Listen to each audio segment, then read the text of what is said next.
There's a quiet, fragile trust we place in strangers, an unspoken contract signed with the tap of a screen in the dead of night. Every time we open a rideshare app, step into a stranger's car, and hear the solid, final clunk of the door closing behind us, that trust becomes a gamble, a roll of the dice in the vast, anonymous darkness of the city.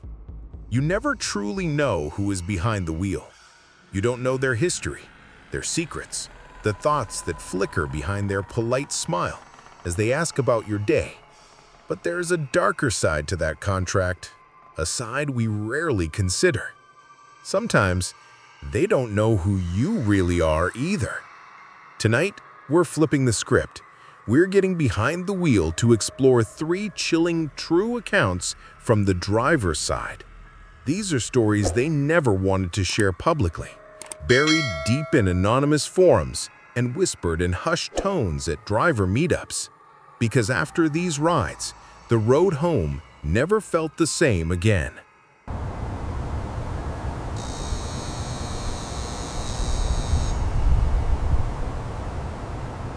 Our first account comes from a driver named Ethan, a man who had spent 3 years navigating the nocturnal labyrinth of Phoenix, Arizona. His life behind the wheel was a study in monotony, quiet nights, predictable airport runs, the gentle hum of the highway. He was a professional, a man who had seen it all and prided himself on his calm demeanor. But one sweltering Tuesday night in 2019, he picked up a fare that would systematically dismantle his sense of reality. It was 11:45 p.m. The last dregs of the city's nightlife had receded, leaving the streets in a state of exhausted silence. A ping appeared on his phone, a pickup in a quiet residential neighborhood he knew well, 14 minutes away. The passenger's name was just one word: Liam. Ethan accepted. He drove through the empty streets, the city lights giving way to the darker, sleepier suburbs. When he arrived, the street was a void, a perfect picture of suburban slumber. Every house was dark, no porch lights, no movement, except for one. Under a single buzzing streetlight that flickered like a dying insect, a man was standing. He was perfectly still, his back to the car, his form a sharp, dark silhouette against the pale orange glow. Ethan felt the first subtle prickle of unease. The man hadn't moved. He hadn't looked at his phone. He was just waiting. "Hey, Liam," Ethan called out, his voice sounding too loud in the oppressive quiet. The man turned, but not with the sudden jolt of someone startled. He turned slowly, deliberately, as if he had been expecting the call. His face was pale, almost luminous in the flickering light. He was wearing an oddly formal gray suit, no tie, the collar unbuttoned, and as he walked towards the car, Ethan noticed something profoundly wrong. He had no shoes.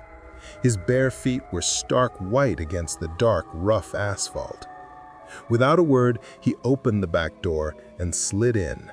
The door closed with a soft, final click. The first real red flag came from the app. The destination field was blank. It just said, "None." Ethan had seen this before, usually a glitch or a passenger who wanted to add a stop. He cleared his throat, trying to keep the professional calm in his voice. "Where to, man?" He watched the man's face in the rearview mirror. A faint, almost imperceptible smile touched the corners of his lips. His voice was soft, but it carried a strange weight, a chilling resonance. "You'll know when we're there."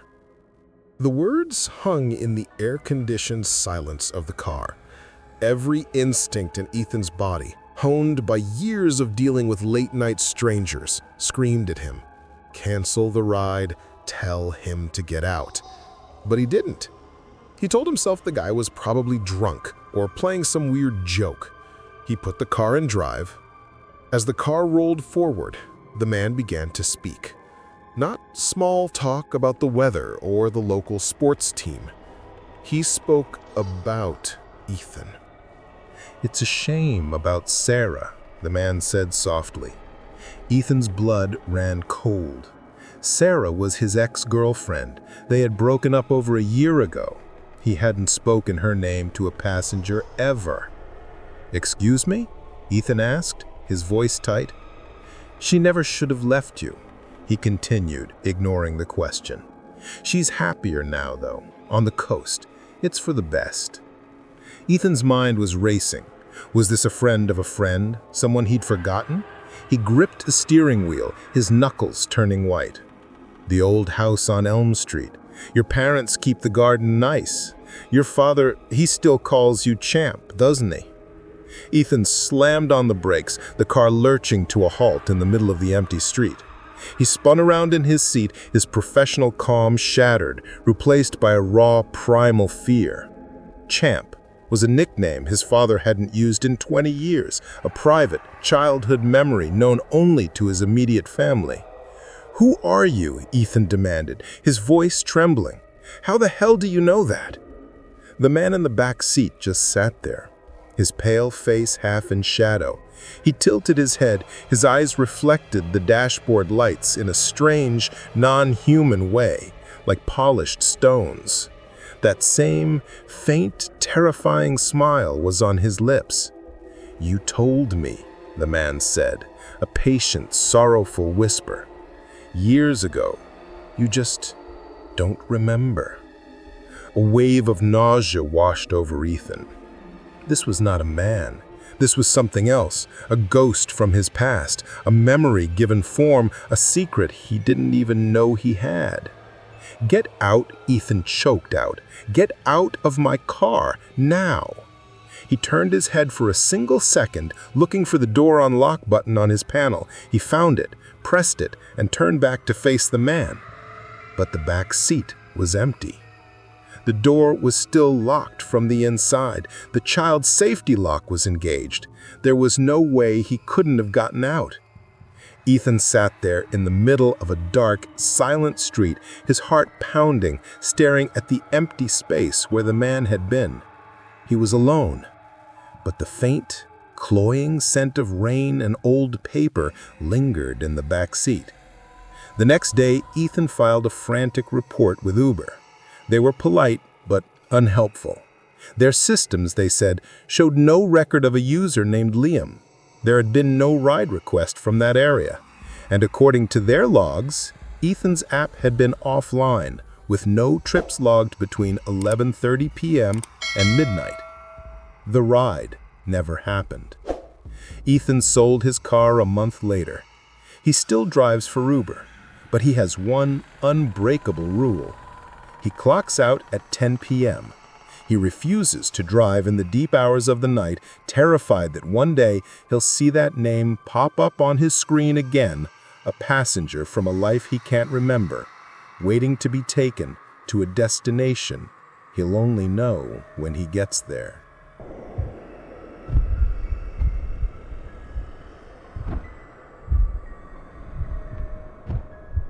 Our next account comes from Chicago, 2021, from a driver named Nora, a nursing student who worked the graveyard shift to pay her tuition. Nora was cautious, a city girl who understood the risks. She was friendly but professional and had a strict rule: never accept pickups from dark, isolated areas. But one night, a single exception would plunge her into a decades-old mystery. It was just after 2 a.m. The city was quiet. She accepted a short trip, just 6 minutes away, from a user named Anna. But the pickup location made her pause. 5600 North Clark Street, Edgewater Cemetery. She almost canceled, but she zoomed in on the map. The pin was dropped on a residential house just across the street from the cemetery's main gate. Probably a guest at a late party, she thought, or a worker at the funeral home next door. She decided to take it. When she arrived, The street was cloaked in an eerie silence. The ornate black iron gates of the cemetery loomed like a skeletal mouth across the street. The house, where the pin was located, was completely dark. She pulled to the curb and sent a message. "Hey, Anna, I'm here." No reply. She waited a minute, then two. She was about to cancel the ride, a feeling of unease prickling at her skin. The sound was so quiet, she almost didn't hear it. The back door on the passenger side had opened, and a woman had slid into the seat. Nora, startled, turned around. The woman was pale, with long, dark hair that fell over her shoulders. She was wearing a simple, old-fashioned blue dress, something that looked like it was from another era. Her eyes were dark and distant, and she was staring straight ahead, as if Nora wasn't even there. "Anna?" Nora asked, her voice a little shaky. She simply nodded once. She didn't make eye contact. Nora put the car in drive. The destination on the app just said home, but the route the GPS was showing made no sense. It was taking her on a strange, looping path that seemed to be heading right back toward the cemetery she had just come from. Halfway through the short, bizarre trip, the silence in the car became unbearable. Nora tried to break the tension with a nervous joke.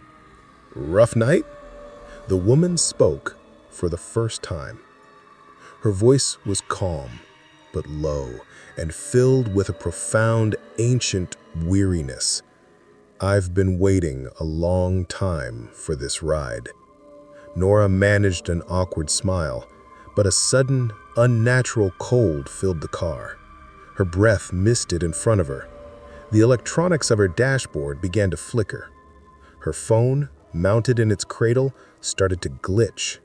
The GPS froze, the screen tearing with digital static.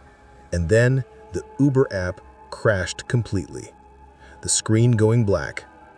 Cursing under her breath, Nora glanced up at the rearview mirror to apologize to her passenger for the technical difficulties. But the woman was gone. The back seat was perfectly empty. The door was still locked. The window was up. There was no sign anyone had ever been there. Nora slammed on the brakes, her heart pounding. She was shaking, her mind trying to process the impossibility of what had just happened. And then her phone lit up again. It had rebooted on its own. A new message notification was on the screen. It was from the Uber app. "Thanks for the ride. From Anna, passenger." Later that morning, after her shift had ended, Nora went home, still deeply shaken. She opened the app to check her trip history, needing to see the digital proof that she wasn't going insane. She found the trip, the pickup, the drop-off, the fare. It was all there. But the timestamp was wrong. Horribly wrong. The trip, it said, was completed on July 14th, 1974. Driven by a terrifying curiosity she couldn't explain, Nora drove back to Edgewater Cemetery that afternoon. She walked the quiet, manicured paths for almost an hour until she found it. A simple, weathered gravestone in one of the older sections. The name on the stone was faded, but still legible. Anna Marie Clark, born 1953, died July 14th, 1974.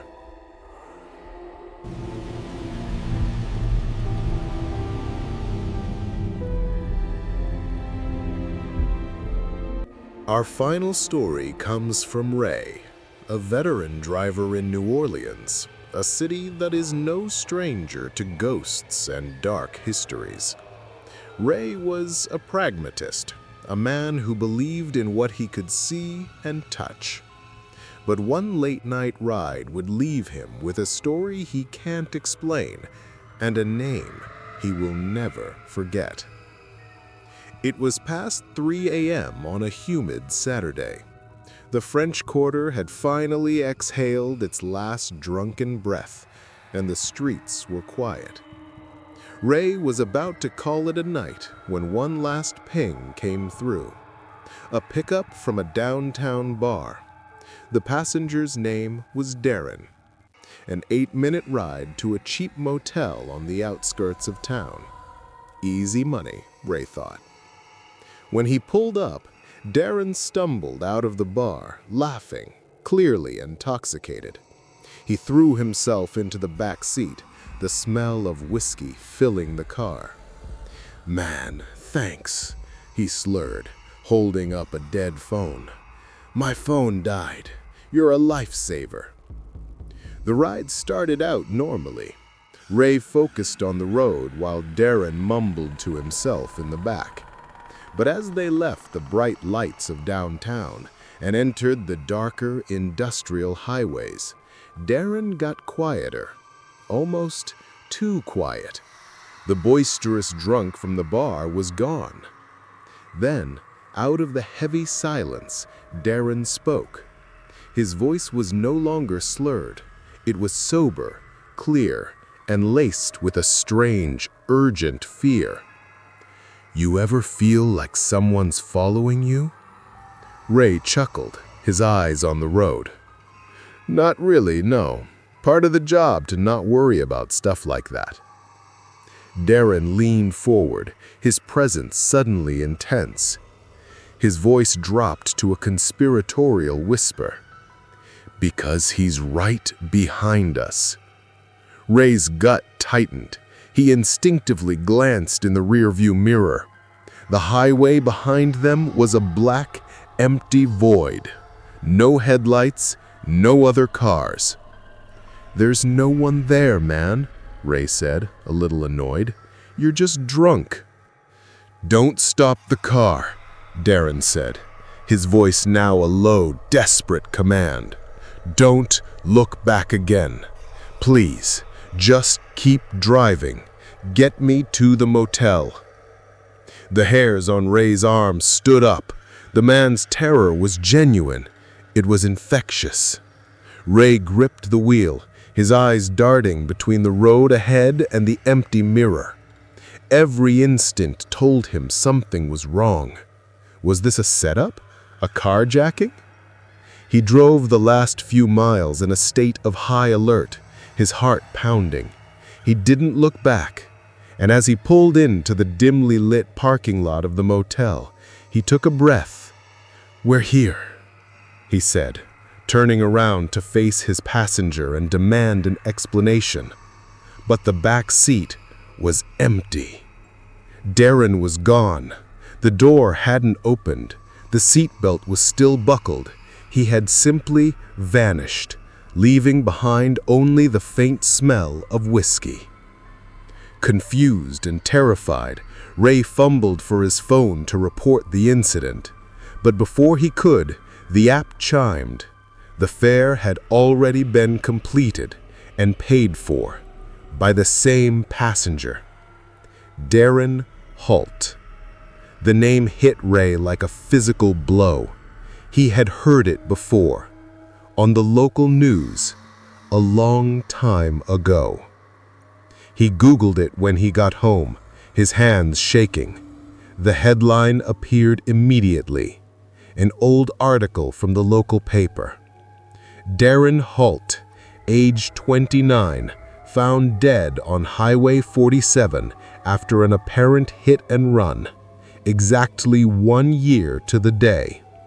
The time of death, as estimated by the coroner, was approximately 3:17 a.m., the same time Ray's ride had ended. Ray realized he hadn't been giving a drunk man a ride to a motel. He had been giving a ghost a ride to the anniversary of his own death, retracing his final, terrifying journey. The someone following them wasn't a carjacker.